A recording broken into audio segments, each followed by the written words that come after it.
Good morning, colleagues. This is my summary regarding the subjects of recovery and deliverance.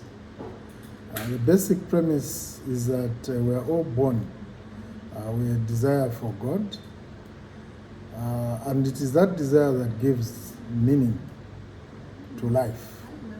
But unfortunately, along the way, something gets in the way.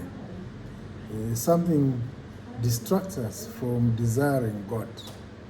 And there are two forces in this respect, namely repression as well as addiction. Of the two, repression is a lesser evil, so to speak, and repression refers to our awareness that love may make us vulnerable, namely being vulnerable to being hurt. Addiction is the other force, which is even a much more serious force that turns away from our desire to love God and others. Addiction essentially refers to desires, bonds that enslave us to certain specific behaviors. These addictions are not limited to substances abuse, as we may suppose, but rather they may include addiction to work, addiction to performance, addiction to responsibility, addiction to being liked, addiction to helping others, and the list goes on.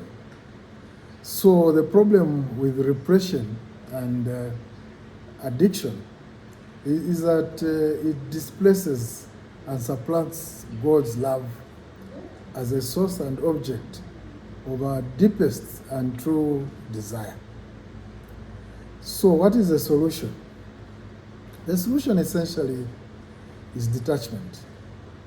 And another word for this is recovery. Detachment also essentially describes aspect of freedom. Freedom of desire. And not freedom from desire. I stress freedom of desire.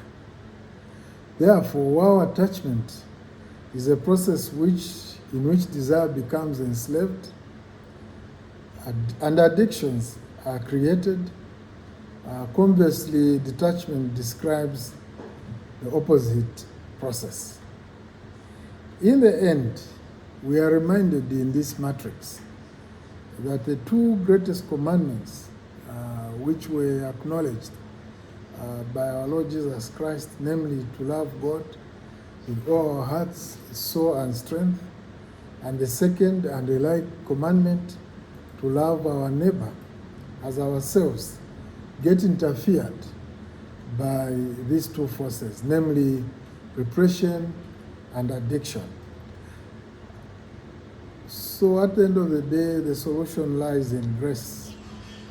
And grace, if I may summarize it, this is the power that is freely given to us by God to enable us deal with these problems of repression and addictions.